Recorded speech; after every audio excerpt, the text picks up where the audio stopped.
The Shadow Lamp. It was a stormy night. Rain tapped against the windows, and thunder rolled in the distance. Alex, a curious teenager, had always been fascinated by the old house his family had just moved into. While the rest of the family slept, Alex couldn't resist exploring the dusty basement. The air was damp. Cobwebs hung from the ceiling, and stacks of boxes leaned against the walls.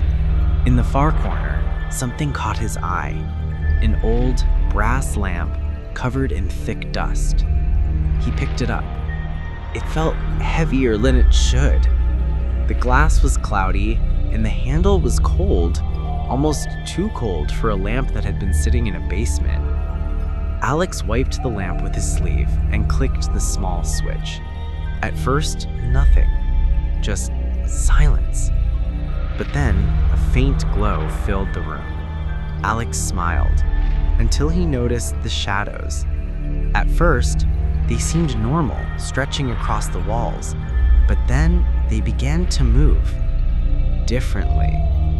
When Alex raised his hand, the shadows raised theirs, but when Alex lowered his arm, the shadows kept waving. He laughed nervously. Weird. Alex experimented, moving left and right.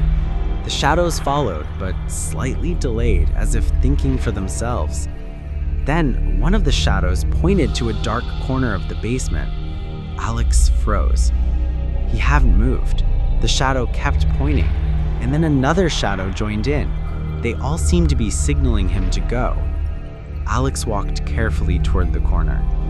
There, behind a stack of boxes, he found an old chest. The wood was cracked, and a rusty lock sealed it shut. Of course, he whispered. A locked box in a creepy basement. He pulled on the lock, but it didn't budge. When he turned around, the shadows had gathered. They swayed gently, almost like they were waiting. One shadow raised a hand and drew a strange symbol on the wall, an X. Alex searched around, following the shadow's clues, and found a small box hidden under the stairs. Inside was a dusty journal. He opened